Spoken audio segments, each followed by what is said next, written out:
السلام علیکم دوستو، کیا حال چال ہے دوستو؟ جس طرح عمان سے آپ کو پتہ ہے کہ دیگر ممالک کے لوگ جو ہیں خود بھی چارٹرڈ فلائٹ ارینج کر کے واپس جا رہے ہیں اپنے ملک میں، اور عمان جو ہے وہ اپنے جو ان کے اپنے شہری عمانی شہری ہیں، خواہ وہ کوئی بھی ہو، اسٹوڈنٹ اسپیشلی یا اور کتنے بھی لوگ دیگر ممالک میں جو وہ پھنسے ہوئے ہیں، ان کو واپس لانے کے لیے جو ہے وہ بھی اقدامات کیے جا رہے ہیں، اور بہت زیادہ تعداد میں عمان نے اپنے لوگوں کو واپس لے آئے ملک میں۔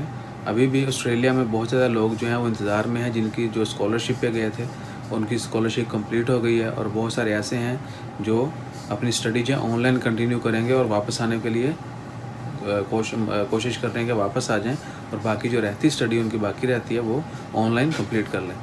سو عمان کونسلیٹ جو ہے آسٹریلیا میں، انہوں نے اناؤنس کیا ہے تمام لوگوں کے لیے کہ کوئی بھی اسٹوڈنٹ یا کوئی بھی ایسا بندہ جو ملک واپس جانا چاہتا ہے، وہ 20 جولائی سے پہلے جو ہے وہ اپنا ڈیٹیل جو ہے، یعنی اپنا نیم، سول نمبر، ایڈریس، ریزیڈنس اور اسٹیٹ، کسی بھی اسٹیٹ یعنی آسٹریلیا کے کسی بھی اسٹیٹ میں رہتا ہے، وہ 20 جولائی سے پہلے جو ہے وہ بتا دے، کونسلیٹ کو ای میل کر دے، اور جس حساب سے یعنی میکسیمم لوگ وہ اپروچ کریں گے، اس سے وہ اسی طرح چارٹر فلائٹ جو ہے یا اسپیشل فلائٹ وہ ارینج کی جائے گی اور ان کو واپس عمان لایا جائے گا۔ So all those who wish to come back to Oman from Australia, they can reach to their consulate office in Australia. They can send them email as all of the detail which they want, and hopefully soon they will arrange a special flight or charter flight, and you guys can come back to Oman. مجھے لگ رہا ہے کہ hopefully this will be before Eid. If you are completing your all documents, your requirements, whichever they need, and you are sending them before or on 20 July, within few days they will arrange a special flight and you can fly back to Oman. So stay blessed, انشاءاللہ خیر، اپنا خیال رکھیں، دعا میں یاد رکھیں۔ میں تو خبریں اتنے ہی دینی ہیں بھائی جان۔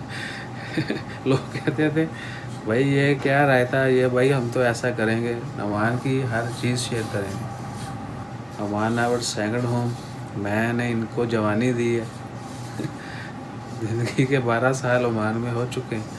سو ہر لحاظ سے جس طرح انہوں نے ہماری خدمت کی ہے، ہمارا بھی حق بنتا ہے۔ اسپیشلی اگر نیوز شیئر کرنا چاہتے ہیں تو میں تو ہر عمان کی اسپیشلی ساری خبریں کوشش کروں گا کہ شیئر کی جائیں۔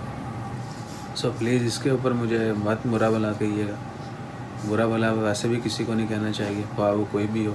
بات اچھی نہیں لگے تو یا میرا شکل اچھی نہیں لگے تو آپ آگے گزر جائیں۔ میری یوٹیوب اپنی نہیں ہے کہ میں یوٹیوب پہ ایسا کچھ کروں کہ میری ویڈیو آپ تک نہ پہنچے۔ تو جتنے بھی لوگ کرٹیسائز کرتے ہیں آپ کرتے رہیں، لیکن برا بھلا مت کیے گا۔ جزاک اللہ، اللہ حافظ۔